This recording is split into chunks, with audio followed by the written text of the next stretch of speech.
What's up, guys, and welcome back to Will Sports Talk. So I'm going to start off this video by going over my top 6 for this week. Obviously, the playoff poll has done came out. My poll is going to look pretty similar, if not almost exact, to the current poll.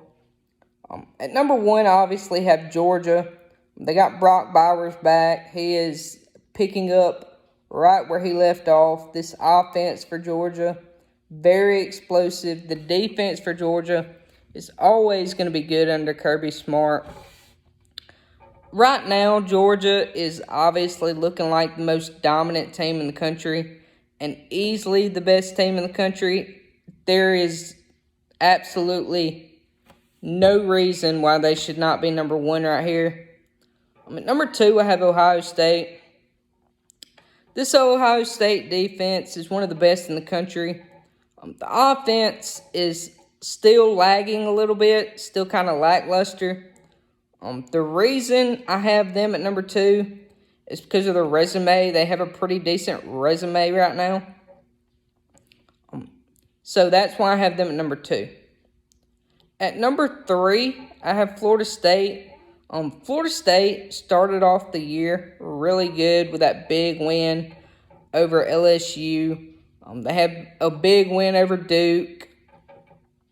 But as the year went on, Florida State these past few weeks has kind of struggled a little bit. I mean, they are continuing to win, but these wins are not coming near as dominant. They are starting to struggle. So that's why I have them at number 3. At number 4, I have Michigan. Michigan obviously undefeated. Blake Corum's looking really good for Michigan. That defense for Michigan, one of the best in the Big Ten, if not the country. The problem with Michigan, and the reason I have them at 4, is because of their resume. They still haven't really played anybody outside of Penn State. So that's why I have them at 4. Now, 5 and 6, I could have swapped. But at number 5, I have Washington. Washington, Michael Penix Jr. obviously continuing to look really good. Continuing to show why he is a Heisman favorite. Offense, very explosive. The defense for Washington, not great. These past few weeks, Washington has been kind of iffy, kind of struggling.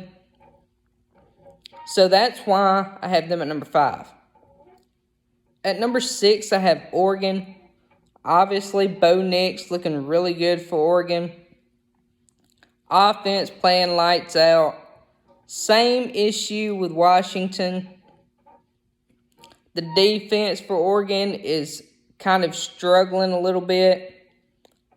Honestly, right now, I could have put Oregon in front of Washington because right now, my opinion at least, Oregon looks like the better team.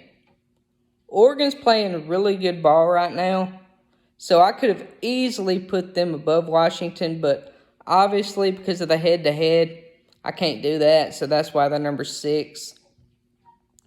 And I don't have these two teams listed here, but it's the same case with Alabama and Texas. Obviously, Texas started off the year playing really good ball. Alabama struggled at the start of the year. But right now, I would say Alabama is playing a lot better ball than Texas. They're looking a lot better than Texas is looking right now as far as the eye test goes. So you could easily make a case to put Alabama above Texas, but obviously because of the head-to-head, I can't do that. So that's why I have Texas at 7, Alabama 8. But now that we've gone over my top 6, let's go over some scores that kind of had an impact on the playoff. First game, Louisville edges it out against Virginia, 31-24. Michigan wins a defensive battle against Penn State 24-15. Florida State edges it out against Miami 27-20 to keep their national championship hopes alive. UCF pulls a big upset against Oklahoma State 45-3 to officially ruin Oklahoma State's chances of going to any kind of championship. Missouri blows out Tennessee 36-7 to officially end their chances of going to the SEC championship. Washington edges out a victory against Utah 35-28 to keep their Pac-12 hopes and their national championship hopes alive. Georgia absolutely destroys Ole Miss 52-17 to keep their national championship hopes alive and officially ends Ole Miss's chances at an SEC championship. Alabama destroys Kentucky 49-21 to keep their SEC championship hopes alive and national championship hopes alive. Now, at the beginning of the year for Alabama, it was really kind of an up and down thing. They were looking really sluggish.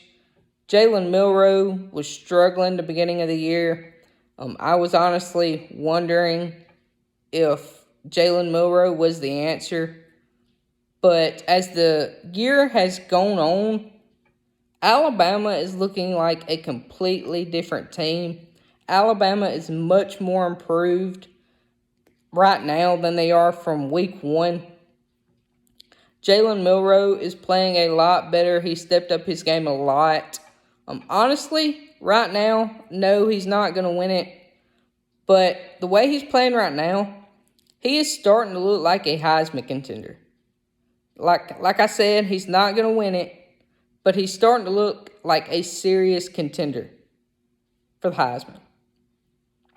Then you got Oregon defeating USC 36-27, officially ending any chance USC had at any kind of Pac-12 championship, and Oregon keeping their Pac-12 title hopes alive, as well as their national championship hopes alive. So now that we've gone over some scores, all this mid-season coaching changes, this coaching carousel is starting to really turn. So I want to go over some of these mid-season coaching changes. First one I have here is Texas A&M has officially fired head coach Jimbo Fisher after 6 seasons at Texas A&M. Defensive line coach Elijah Robinson, he's expected to take over as interim coach until they can find a permanent head coach. Honestly, if you want my opinion, Jimbo Fisher is not a good coach. Jimbo Fisher, in his 6 years of being at Texas A&M, has not produced a 10-win season. Jimbo Fisher won that national championship at Florida State with a quarterback. He won that championship at Florida State with Jameis Winston.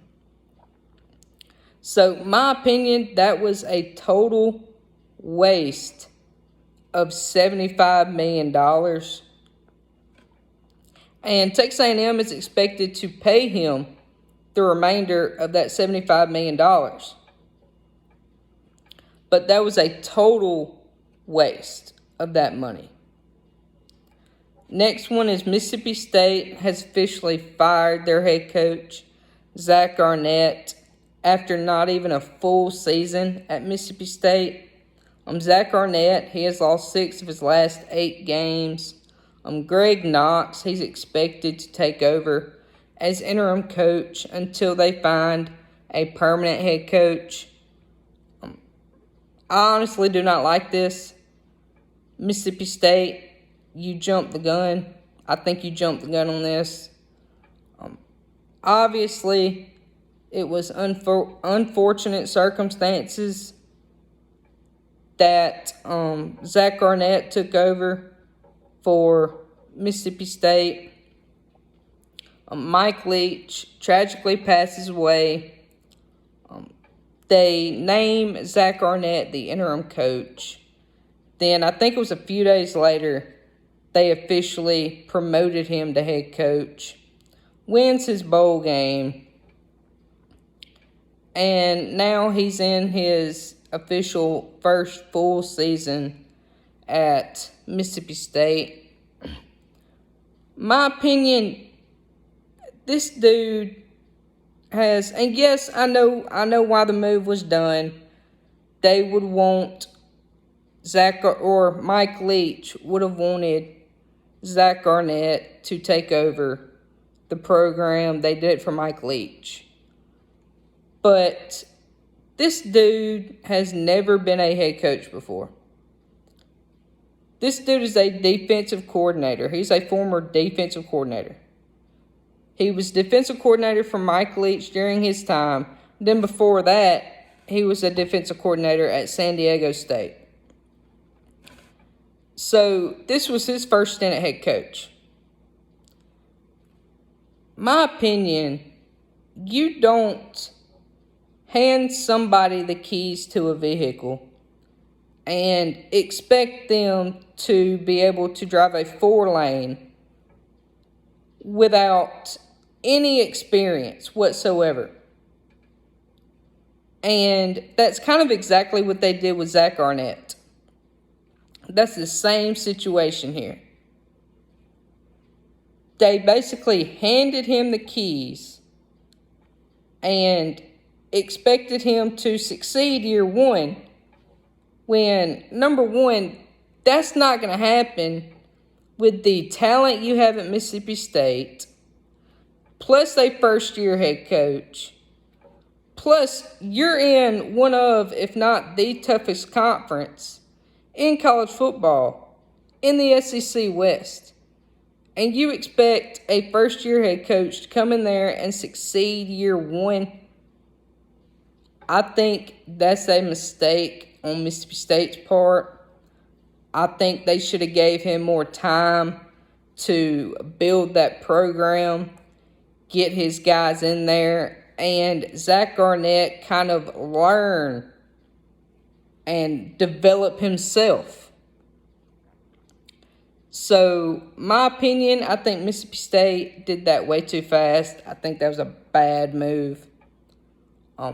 Next one, I covered these next two in previous videos, so I'm not going to go too far in depth with these. Michigan State fired Mel Tucker after sexual misconduct investigation. Harlan Barnett, he is currently serving as the interim head coach until they find a permanent head coach. And then you got Northwestern. They fired Pat Fitzgerald over a hazing investigation. I went over that one a few weeks as well.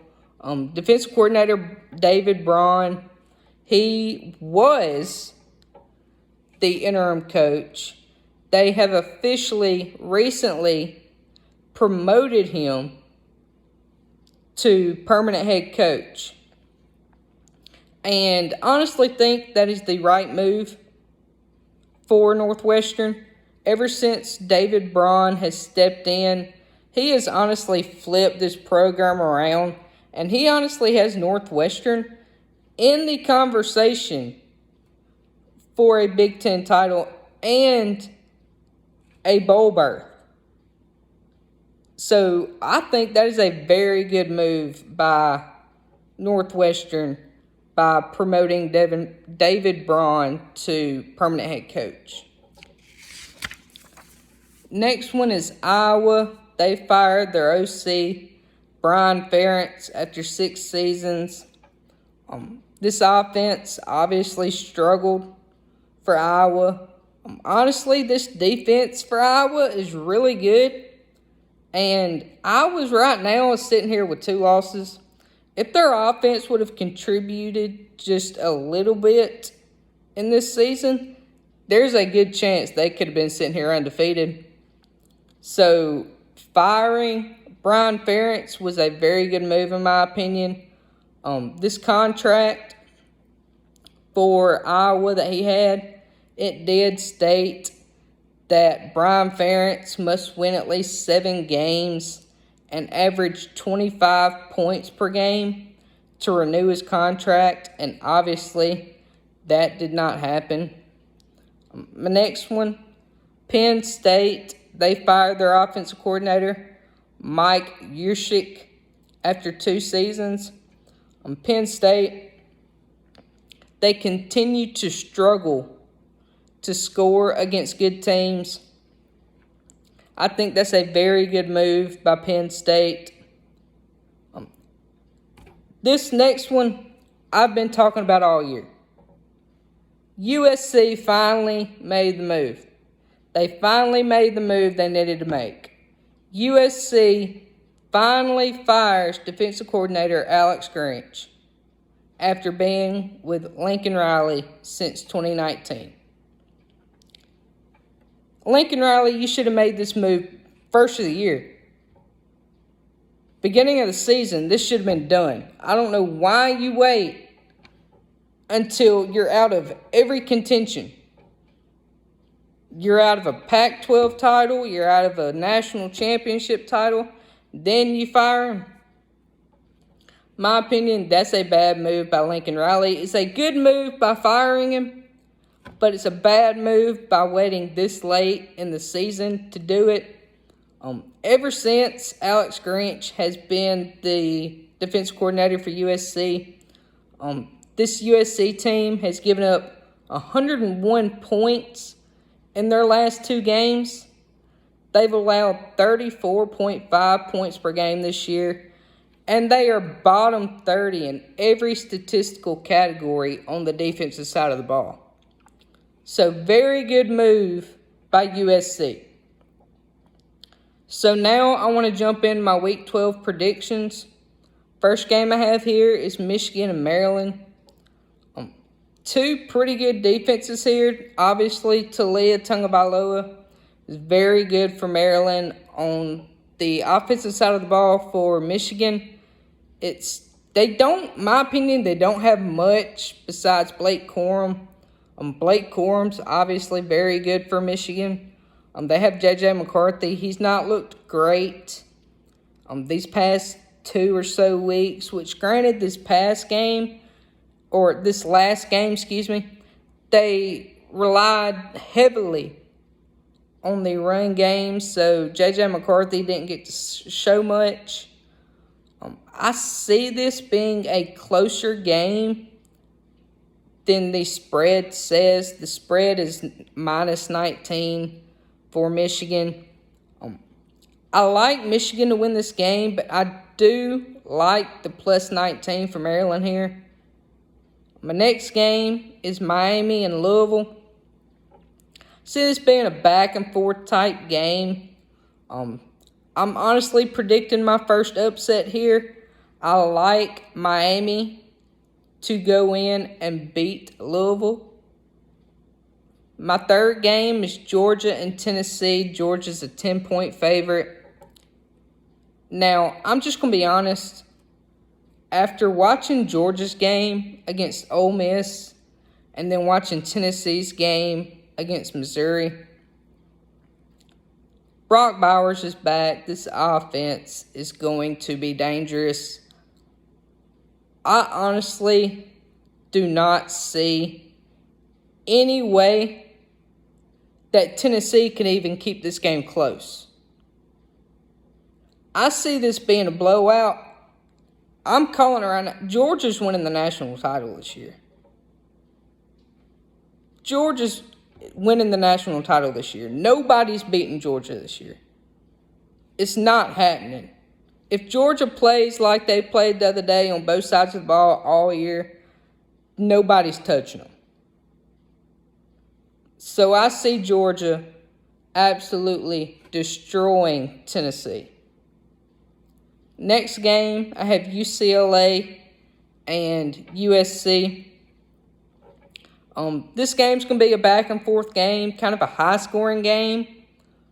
In the end, I like UCLA's defense better than I do USC's.